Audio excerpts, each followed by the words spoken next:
Daniel opened his eyes slowly, blinking at the strange lights above him. They were not normal lights blue, soft and floating like mist. His head hurt, and everything around him felt cold. His body was lying flat on a hard metal table, cold.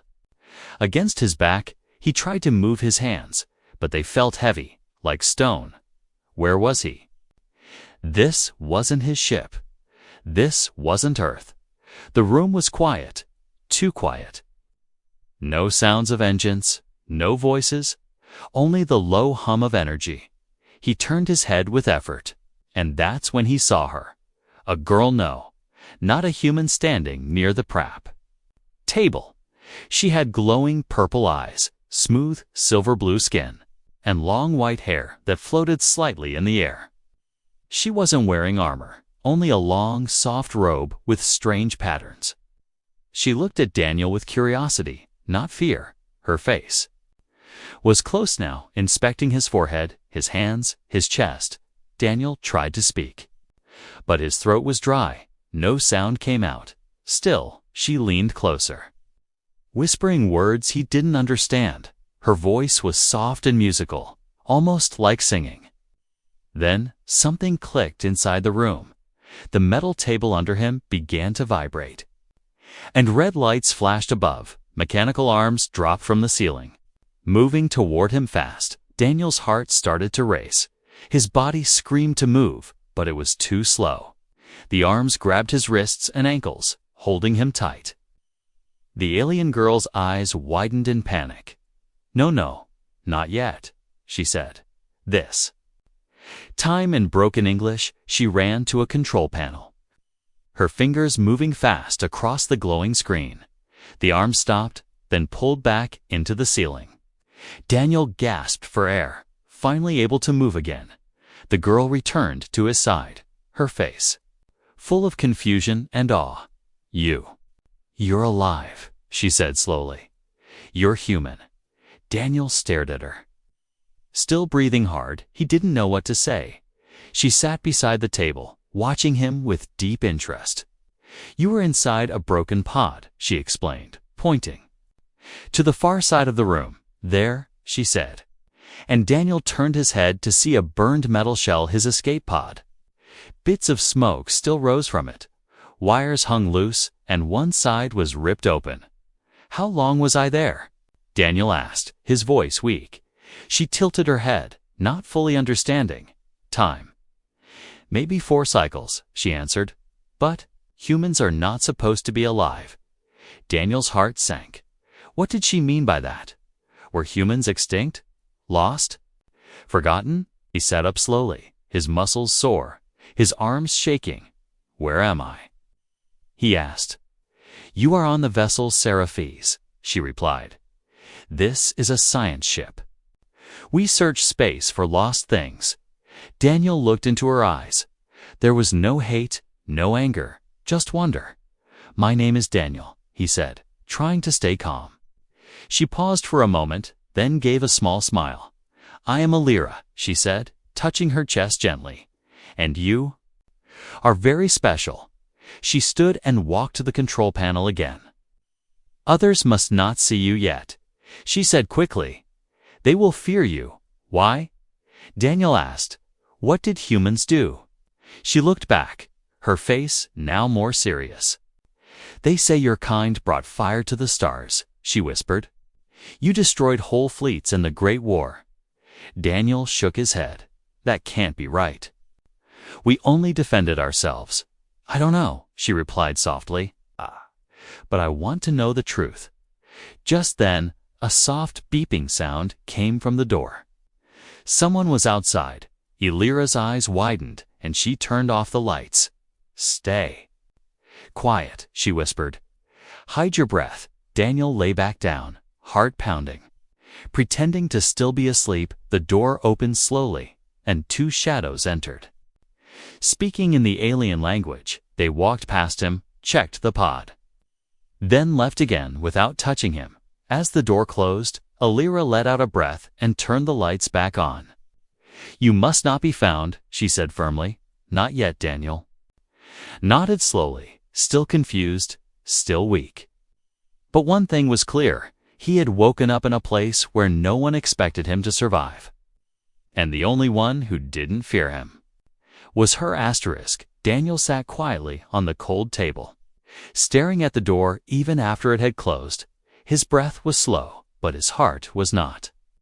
Alira moved around him quickly, checking the panel again, fingers dancing over symbols he couldn't read. She was nervous, not for herself, but for him. He could feel it. "You shouldn't be here," she whispered. "Not looking at him, not on this ship, not in this system." Daniel rubbed his eyes, trying to push away the fog in his head. "Why am I here?" he asked. Alira paused, her silver blue fingers trembling over the screen. "I don't know," she said, "but they found you floating in a broken pod. No signal, no ID, nothing." She turned to face him, her purple eyes glowing softly in the dim light. "Everyone thought you were dead." Daniel stood up slowly, legs shaking under his weight. The floor was smooth and strange beneath his bare feet. He walked to the burned escape pod and touched the metal. It felt like a memory he didn't want. "Do you remember anything?" she asked carefully, stepping beside him. Flashes of fire, a loud crash. People screaming, but no faces, no names, just fear and noise. "Pieces," he said, "like a broken dream." Alira touched a small round object on the wall, and it lit up in green. She handed it to him. "This might help," she said. "It's a memsphere, used to heal memory damage." Daniel looked at it with doubt, then placed it against his temple as she guided him. A soft warmth spread through his head. Then his knees buckled, but he didn't fall. Alira caught him with surprising strength, holding him steady. Images flashed inside his mind. Not clear, but strong. A fleet in space. Human ships, an attack. Alarms, escape orders. Then the face of a woman tall, with glowing eyes like Alira, shouting something in anger. Behind her stood Alira, younger, in armor, silent, watching him through a screen. Daniel pulled the sphere away, his hands shaking. He looked at her, breathing hard, sweat running down his face. "You were there," he whispered. "Before my ship was destroyed." Alira froze, the silence between them sharp like a knife. "I was part of the Vexery Guard," she said slowly. "Long ago." Daniel stepped back, suddenly unsure if he could trust her. "You watched it happen," he said. "Watched us die." "I didn't." "No," she replied, her voice breaking. "I didn't know you were human." Daniel sat back on the metal table, covering his face with both hands. He felt like the air was gone. Alira stood still, her hands clenched at her sides. "They told us your kind were dangerous," she said softly.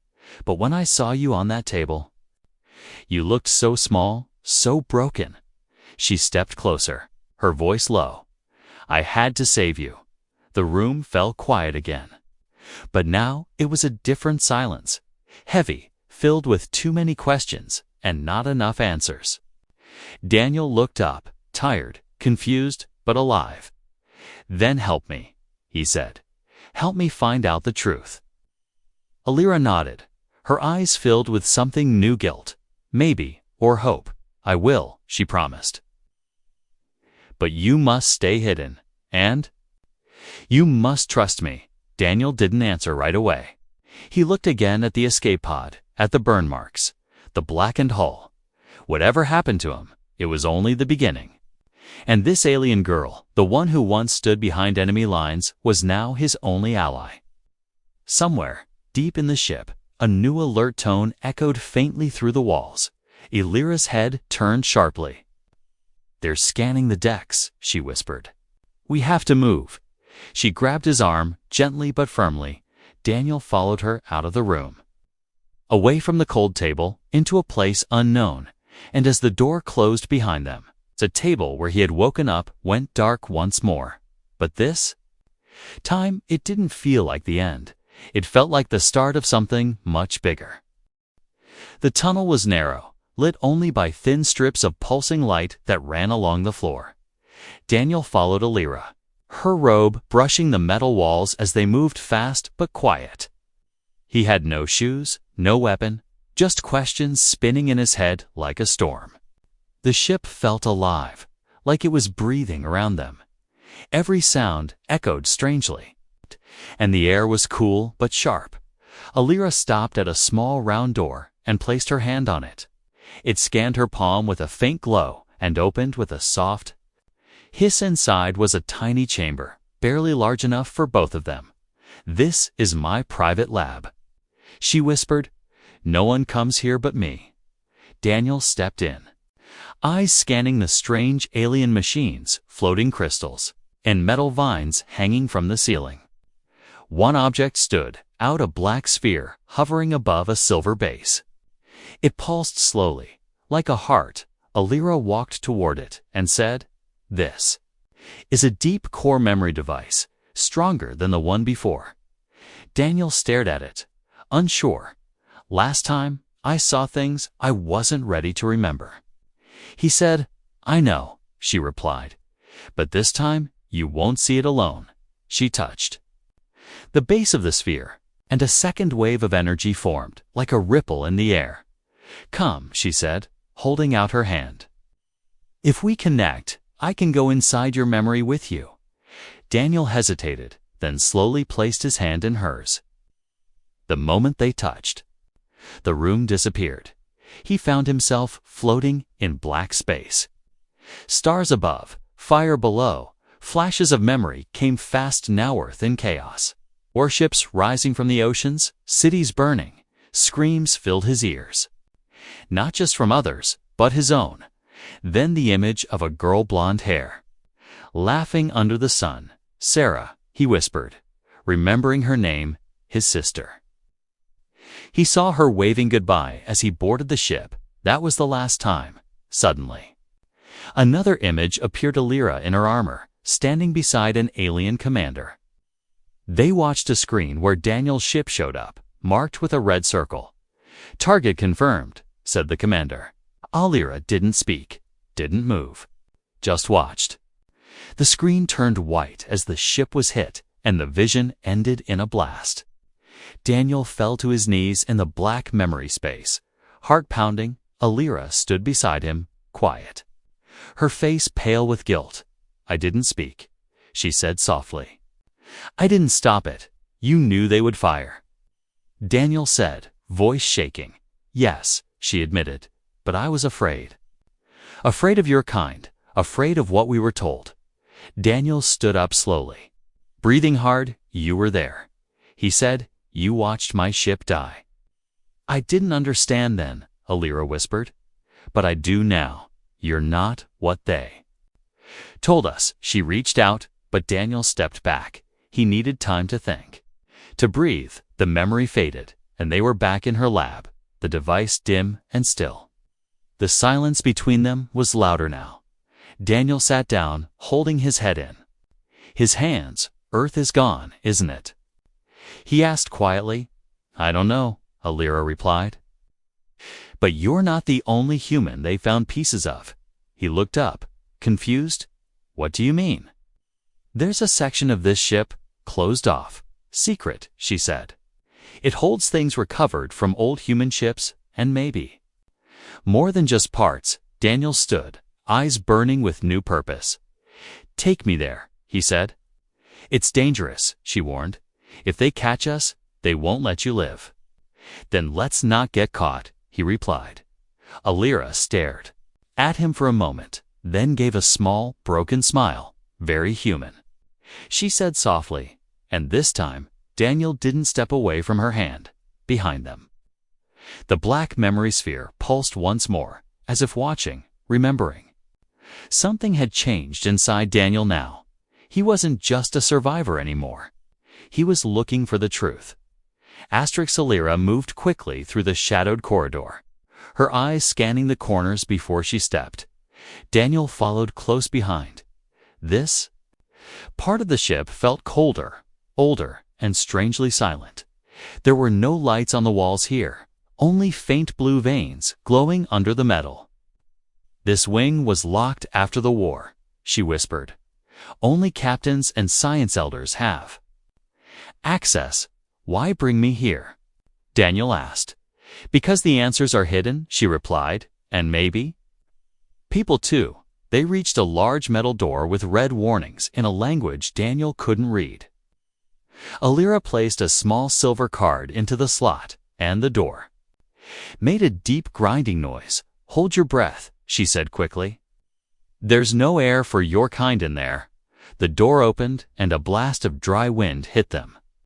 Inside was darkness, thick and still like a tomb. Daniel stepped in slowly, and what he saw made him stop. Rows of crates, cages, and broken machines lined the walls. Some crates were open, showing burned-out uniforms with Earth flags, old helmets, rusted weapons. It felt like a graveyard.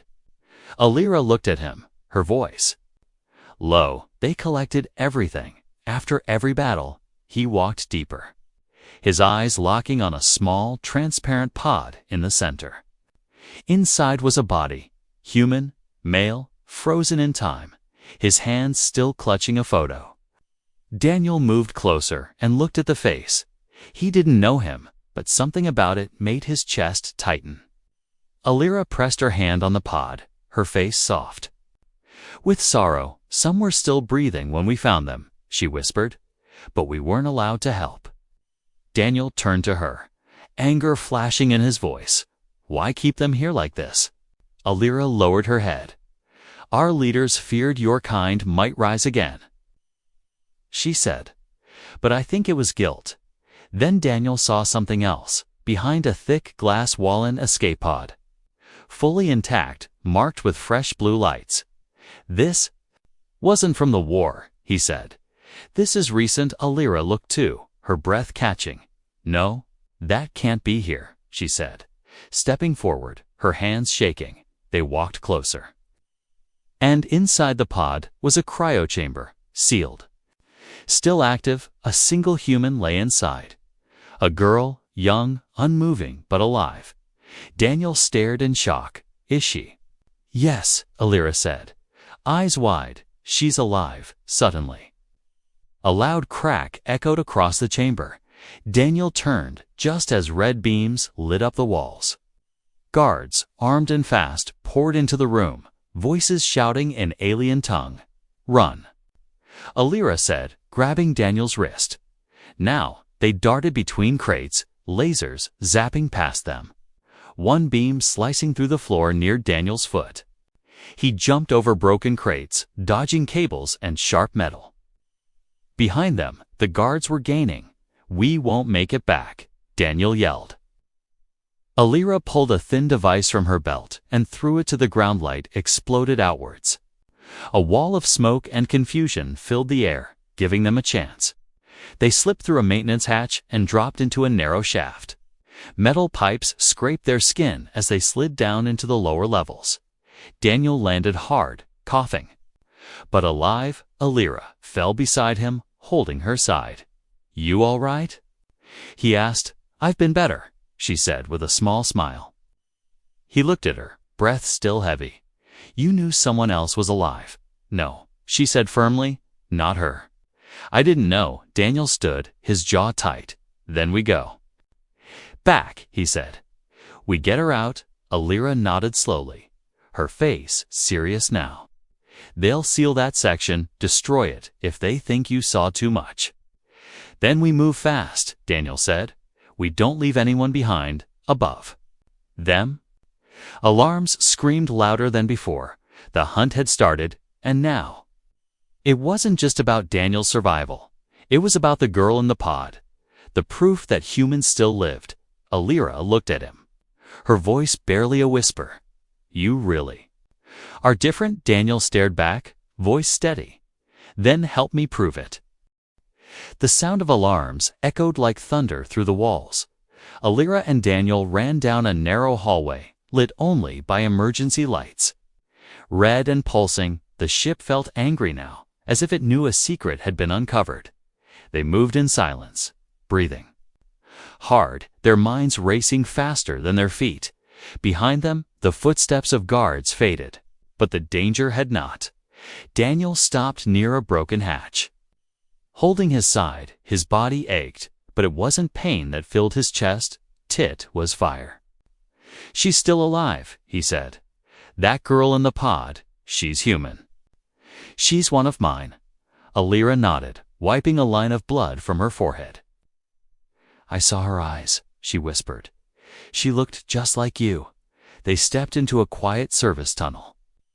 Dark and narrow, Alira placed her hand on a hidden panel, and a soft blue map appeared. "The main power grid is here," she said, pointing. "If we cut the current to the storage wing, the doors will unlock for a few seconds." "Just enough to pull her out," Daniel said. "Maybe." Alira replied, "But once we do that, we won't be able to hide anymore." Daniel stared at the glowing map, his voice firm. "Then we stop hiding." Alira looked at him.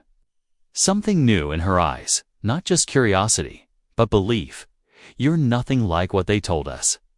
She said, "Then help me show them." Daniel replied, "Help me bring her out alive." They moved again, faster now, passing humming walls and strange doors that blinked as they passed.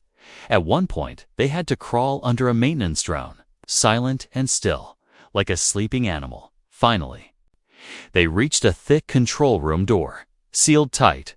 "I've never opened this," Alira said, placing both hands on the panel.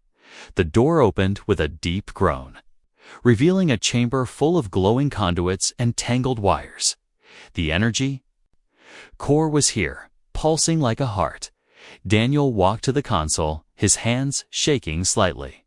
Lyra guided his fingers, showing him how to lower the grid. "Ready?" she asked. "No," Daniel said, "but do it anyway." She pressed the key, and the ship groaned. Lights flickered across the hallway outside, and warning tones echoed again. 3 seconds, Alira said. "That's all we get." They ran, fast, hearts pounding, back to the forbidden section. Past the crates and broken machines, the pod chamber was just ahead. The guards still gone. Alira reached the control panel and slammed the override. The glass chamber unlocked with a soft hiss, and steam rose into the air. Daniel pulled the lid open, the cold fog rushing over his hands. The girl inside had soft brown hair, her skin pale, her chest barely rising. He lifted her gently, cradling her like something fragile. She was light, too light, like a shadow of life, but she was breathing. Alira. "Check the hall. We have to move, now," she said. "Where?" Daniel asked. "There's an old launch bay below." She replied, "No one uses it anymore." They ran again, Daniel carrying the girl close, her head resting on his shoulder. He could feel the faint warmth of her breath, like a whisper of tent. A whisper of hope. Alira moved ahead, disabling cameras, leading the way through lower decks filled with dust and silence. Finally, they reached the bay. A broken ship rested in the center, old but not dead. "She's from the early missions," Alira said. "Human design." Daniel stepped inside with the girl, placing her gently in a padded seat. "Will it fly?" he asked. "If I give it power from the upper grid." "Yes," Alira said, already working on the panel. Above them, a siren screamed louder than before. The ship had found them, and time was ending. Daniel checked the girl's pulse against Till. They're still human, still alive. He looked at Alira, who was wiring the controls with steady hands. "You're risking everything," he said. She looked up, smiling faintly. "So are you." The ship powered up with a low hum. Lights flickering alive, Daniel sat beside the girl, his hand gripping the controls. "Once you launch, they'll chase you," Alira warned. "Then I'll fly faster," he said. "Good," she replied, stepping back. "Because I'm coming with you." Daniel blinked, surprised. "Why?" "Because I can't go back to watching people die," she said. "Not again." The launch doors opened above them, the stars visible through the cracks. The ship lifted slowly, trembling with age and power. Daniel glanced at Alira as she closed the hatch behind her. They were not just running anymore, they were saving someone. maybe saving everything, and high above them on the cold floors of the alien ship. Silent eyes watched. The escape had begun, but the real fight was still waiting. Asterisk, the old human ship shook as it flew through the lower hangar doors. Its engines weren't built for silence, and their roar echoed like thunder through the metal walls. Daniel gripped the controls tightly, his knuckles white, beside him. The unconscious girl rested, still breathing but weak. Alira sat in the co-pilot's chair, fingers moving fast across the console. Rerouting power and locking the navigation, she's stable, Alira said, checking the girl's pulse. But we need somewhere safe to land. Daniel nodded, sweat running down his face. Anywhere that isn't here, he replied. Behind them, red blips appeared on the radar. Fast-moving ships gaining speed. They're sending hunters. Alira whispered, military interceptors. Daniel pushed the old ship harder. Lights blinking and warning signals flashing. She won't last long at full power, Alira warned. Daniel looked at the girl, his voice steady. She will. Just long enough. Suddenly, the ship jerked, a beam of energy slicing past them. Evasive maneuvers, Alira shouted. Grabbing the side handles, Daniel pulled the ship into a dive, flying low across the rings of a shattered moon. Below them, dust clouds rose as alien ships followed. We can't outrun them, she said. Not like this. Daniel scanned the star map, then pointed at a strange shape floating ahead. What's that? Alira stared at it, confused. It's a derelict vessel. Number signals, dead power, perfect, Daniel said and turned the ship toward it. The broken ship was massive, like a fallen whale drifting in silence. Its hull was cracked, its name long faded. But it still had shadow. Daniel flew the old human ship into its belly, dodging debris and sharp metal beams. Once inside, he shut down all systems, powering the ship into silence. They waited in the dark. Holding their breath, outside the hunter ships flew past, scanning the area. But missing them completely, inside the ghost ship, everything was quiet again. The only sound was the low breathing of the sleeping girl. Alira lit a small energy lamp, casting soft light in the cockpit. Daniel sat down beside the girl, watching her chest rise and fall. She's so young, he whispered. How did she survive? I don't know, Alira said, but she wasn't the only pod we ever found. Daniel turned to her slowly. You said others. Alira nodded, her face serious. Some were handed over to science elders. Others were erased. Daniel clenched his fists. So your people just erased them. We were told they were dangerous, Alira replied. We didn't question it. He stood up, angry, walking toward the back of the small ship. She's a child, he said. What kind of danger is that? Alira didn't answer, but her silence said enough. After a moment, she stood beside him, her voice low.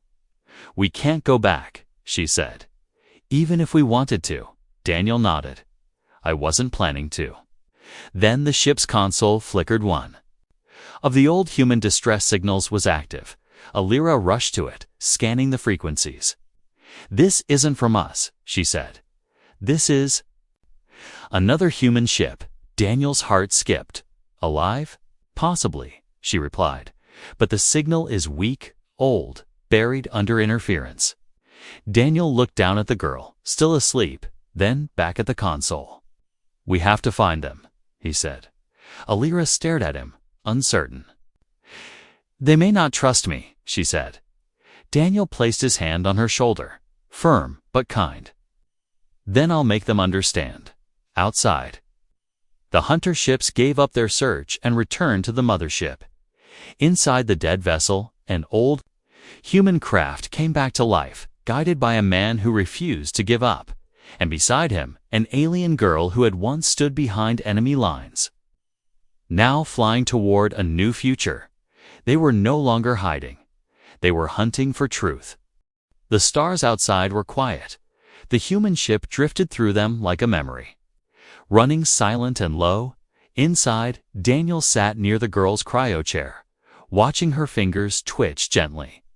She was waking up, slowly, carefully, as if her mind had to remember what it meant to be alive. Alira stood near the console, tracking the weak human signal. It blinked once every few seconds. All light broken, but real. There's a planet nearby, she said. The signal's coming from there. Deep underground. Daniel looked up. Eyes tired but full of fire. Then that's where we go. The ship entered orbit, shaky and coughing. Held together by patches and hope, below them was a rocky world, covered in shadows and storms. They landed in a quiet valley, hidden between sharp cliffs and broken machines half buried in the ground. Alira stepped out first, scanning the air. It's breathable, she said, but old.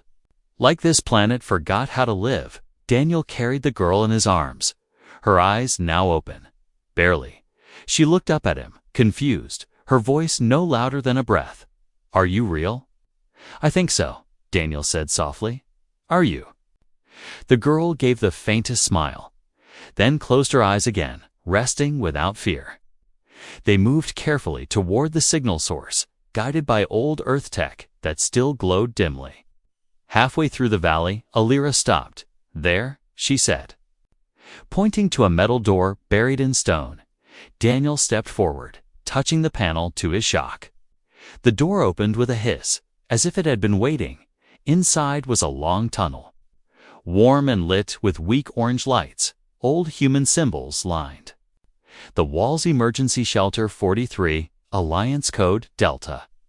They reached the end of the tunnel and found a room full of silence.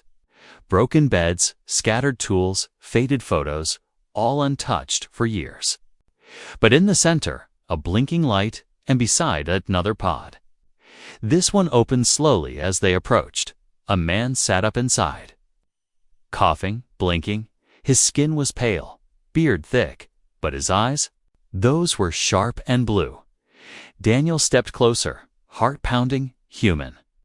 He asked, voice shaking. The man nodded. Name's Jacobs, he said, Commander. Or I was. Long ago, Daniel helped him out of the pod, and the older man stared at the girl in Daniel's arms. Is she? Alive, Daniel answered. And not the only one. Jacobs looked at Alira then, his expression darkening. You brought an alien here. She saved us, Daniel said quickly. More than once, Jacobs didn't answer, just stared. For a long moment, then, finally, he nodded once. Then, maybe we have a chance. The room shifted from cold to something warmer. For the first time, Daniel felt like he wasn't the last. He wasn't alone. Later, they sat in the control room. Connecting the old signal tower to the human ship, Jacob spoke into the mic. His voice rusty but clear to any human survivor. This is Shelter 43. He said, we are alive. Repeat, we are alive. Daniel stood beside him, Alira on the other side. The girl was resting in a quiet corner, finally safe. They listened, waiting. Seconds passed, then minutes, and then, through the static, a reply, a voice weak but human. This is Haven Station. We read you. Daniel closed his eyes, a quiet smile on his face. Alira touched his arm gently. You found them, she whispered. No, Daniel said. We found each other, and far above them, in the stars. The light of a broken world flickered again, not as a warning, but as a signal. Humanity had not vanished. It had survived, forgotten, scattered, but not gone. And now it had a reason to rise again.